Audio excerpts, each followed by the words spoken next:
கோவை தெற்கு சட்டமன்ற உறுப்பினர் வானதி ஸ்ரீனிவாசன் எம்எல்ஏ அக்டோபர் 3ஆம் தேதி வெளியிட்ட செய்திக்குறிப்பில் முதலமைச்சர் மு.க. ஸ்டாலினை கடுமையாக விமர்சித்தார்.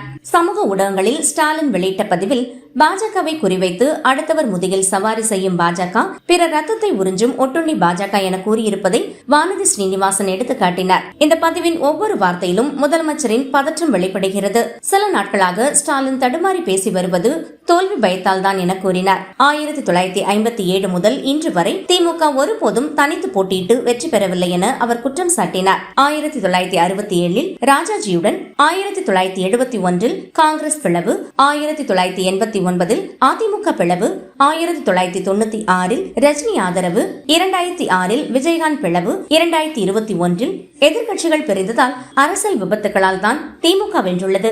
ஒருபோதும் சொந்த பலத்தால் வெற்றி பெறவில்லை என வானதி கூறினார். அதே சமயம் பாஜக 1996 தனித்து போட்டியிட்டு சட்டமன்றத்தில் நுழைந்தது. 2014 மக்களவைத் தேர்தலில் திமுக 0 அடைந்த நிலையில் பாஜக 2 எம்பிக்களை பெற்றது என்று அவர் நினைவூட்டினார். அதிமுக பாஜக கூட்டணி வலுவடைந்து விட்டது. அதனால் ஸ்டாலினுக்கு பதற்றம் வந்துவிட்டது. 2026 தேர்தலில் வெற்றி பெற முடியாது என்பதால் பாஜகவுக்கு எதிராக வார்த்தைகளை அள்ளி தெளித்து வருகிறார் என வானதி ஸ்ரீனிவாசன் குற்றம் சாட்டினார்.